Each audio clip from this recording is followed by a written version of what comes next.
Art Underground, Mosaics with a Purpose. As we travel to experience art and culture, we use public transportation whenever we can. This program will focus on mosaic art that we've found in 3 underground locations, each created for a different reason. First, we'll visit Paris, see the mosaics used as a memorial to honor the discoveries of Louis Pasteur, a scientist whose work improved and saved millions of lives. Next, we'll see art in Moscow subways built for more than simple transportation. These tunnels were filled with social realism, glorifying the Soviet spirit. After World War II, they gave Russians the feeling that they could survive a nuclear attack and save their culture into the future. Finally, we'll visit the amazing art-rich subways of New York City, a system saturated with creativity in every style found in dozens of locations. French biologist and chemist Louis Pasteur was not just the inventor of pasteurization.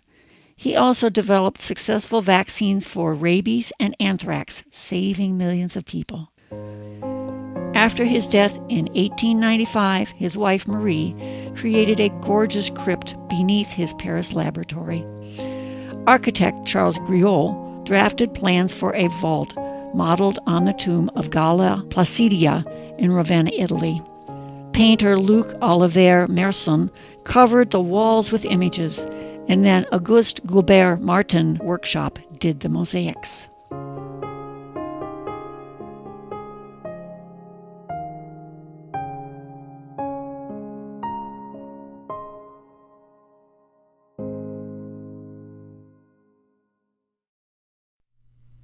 The first stations encircling downtown Moscow were built in the early 1930s as a Soviet propaganda project.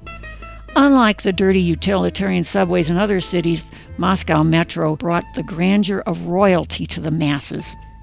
It was an ideal way to employ artists and laborers during the Depression while spreading Soviet ideology far and wide. In the Cold War of the 1950s, these deep subways were a comfort to the Russians, fearing nuclear annihilation. Today, entirely free of graffiti or vandalism, the metro fills Muscovites with pride.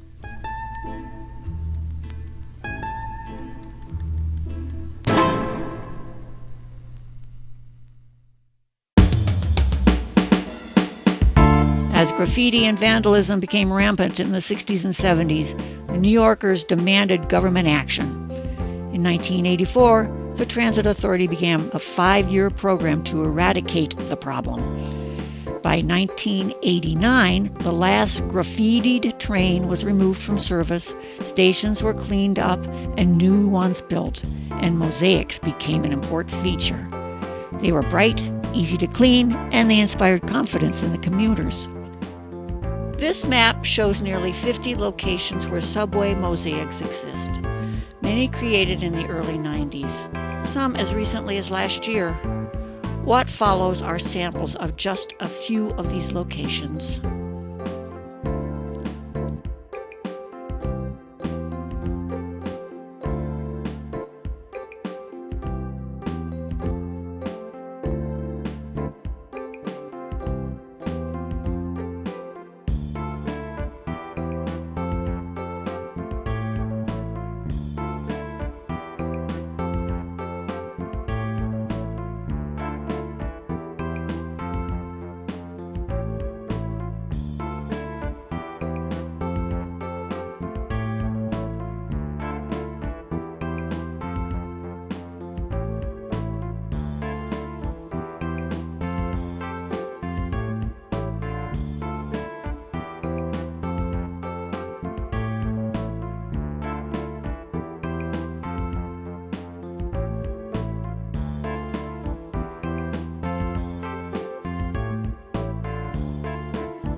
Now, for fun, we've crammed all our unused photos into less than just a minute.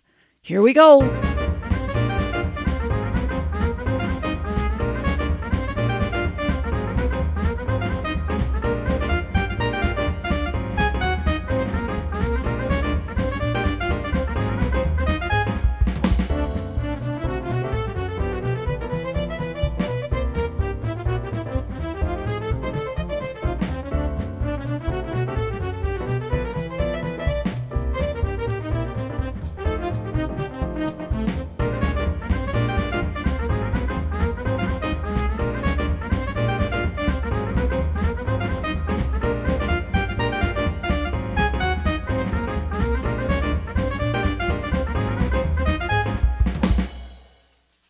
Get all that?